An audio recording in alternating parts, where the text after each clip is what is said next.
So boom, your favorite industry plant for bats has just gotten signed to OVO Sound. Now you see him.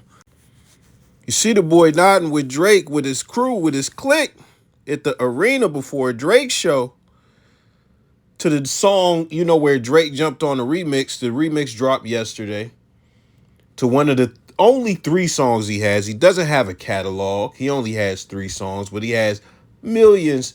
It hasn't been out for a year, but he has millions and millions and millions and millions of listeners on Spotify. And we only know that because they show the stats on Spotify. But listen, man, even Rolling Stone wrote this article that I'm not going to get too deep into. I'm going to just read the headlines. Four Bats has a hit. Should we care how he got it?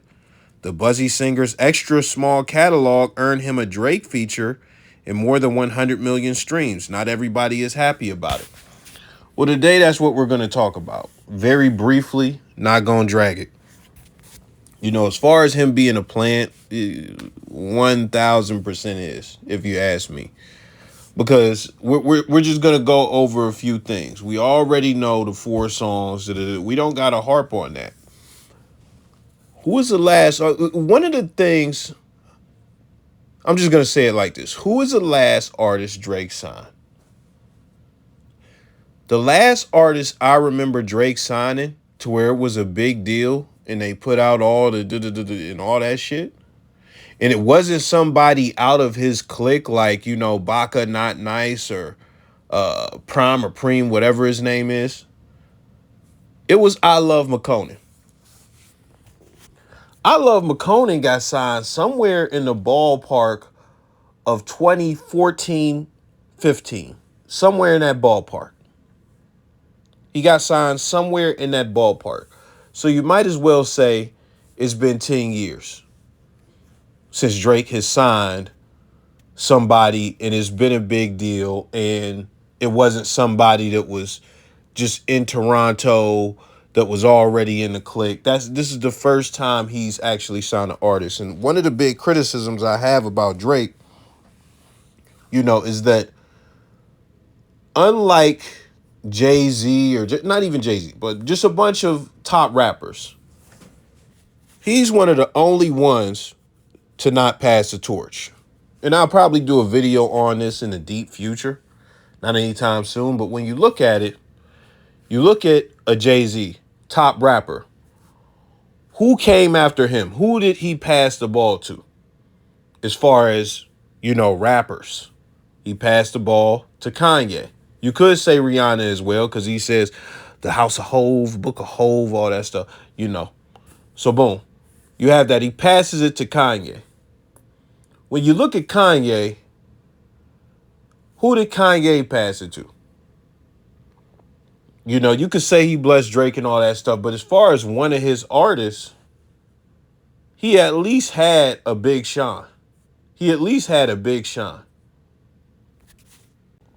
When we look at Ross, who was never really a top rapper as far as sales or anything like that, but even Ross got a fucking Meek and a Wale. Even he got a Meek and a Wale. And last, without me going too deep, if you look at Wayne, Wayne has Nicki, Wayne has Drake. When you look at those two, who have they passed the ball to? Party Next Door has been on the injured reserve for a minute. I fuck with Party Next Door. The Weeknd was supposed to be Drake's one, but The Weeknd knew his potential. He knew he could be bigger than Drake or big as Drake, so he was like, I'm going to go do my own thing. I'm not going to be under somebody because, and somebody said this to me, and Weeknd never said none of this that I'm about to say, but it kind of rings true if you think about it. If he was under Drake, Drake would never let him be bigger than Drake. If he was under Drake, Drake would never let him be bigger than Drake. And when you hear about people like academics saying the OVO sweatshop, but you really knowing what it is, him getting songs from Majid Jordan, Division, and Party Next Door complaining online about not dropping and shit like that. You know what it is. So I know I went deep on Drake, but the whole point is I had to illustrate all of that to you to say, wow, this is the guy to sign somebody? Very peculiar. Do you really think Drake is interested in signing artists with all the fucking new talent he hops on tracks with, all the people he works with, all the presents he gives Sexy Red and stuff like that, but nobody gets signed to his label? You really think Drake is interested, even though he just signed it? Typically, when people are interested in signing artists, it's just, bruh, when 300 came out, the label, they got a bunch of artists, bro. They got a bunch of artists. They had the Migos, Young Thug, a bunch of people. They made sure they stacked the roster. When Q and what's his name? Coach K came out with QC, they made sure that they had, a little roster and stuff like that as far as artists that they was managing and, signing, et cetera, et cetera.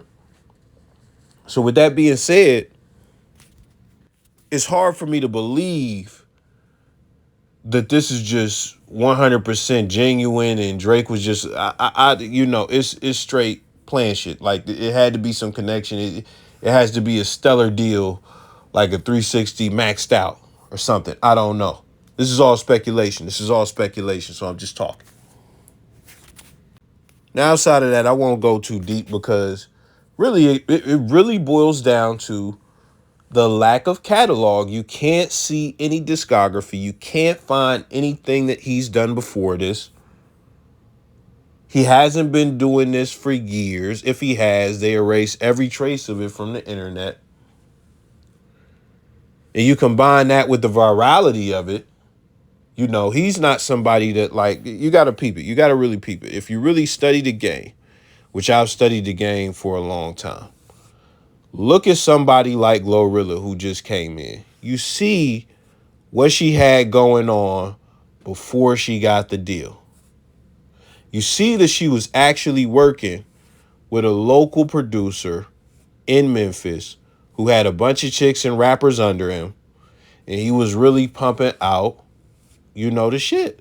He was really pumping out the magic. He was really getting these songs out. He was really making sure they got the videos done. She was in ciphers and all types of shit.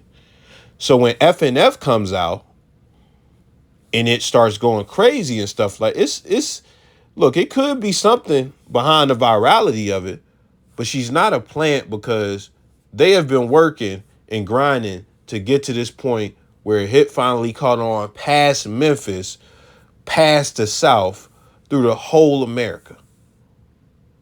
That's what happened. Now, the whole thing, as far as like were people mad? So, like, look, the music is the music. I don't have too much of a problem with it or anything like that. It's just that it's lying and, inherently most of us don't like liars and we don't like being lied to and things like that.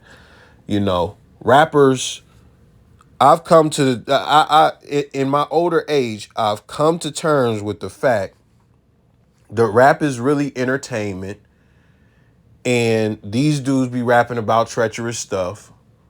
And we look at him like, oh, it's bad that, he killed 6 people or that he's killing somebody right now. And, oh, this is bad. Oh, he died. And, he's known for killing people and talking about killing people. He was so real and it's fucked up. People want to be like that on that side, but then want to be mad at the dude who's faking it like, yo, like this cat, he not really real. He talking about killing people. He ain't never killed shit. He ain't like, listen, man, a lot of rappers is fake. And even with the real motherfuckers, a lot of people have fake jewelry. It's a lot of fake shit going on in the game. And it's entertainment. These niggas is characters. You just got to accept it for what it is. So if I can accept that part of the game in my maturity, I can definitely accept that, whether it be his manager, his team, whatever it is, what OVO themselves, another label, whatever it is, I can accept them trying to engineer this fucking fake virality. I can accept that. But that doesn't mean I'm not going to call it out when I see it. If the music is good, because this is the thing about this, and I'm going to leave it on this note. You know, I don't have anything against Coil Ray or anything like that. I think she makes good music. Let me just get that out before I say this. Coil Ray, people speculated that she was a plant and da.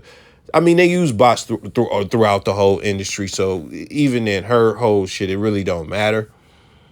But when it came time to hit the stage, not only at Rolling Loud, but a bunch of other places, and even some other artists opening for people and stuff like that, it just don't be going their way.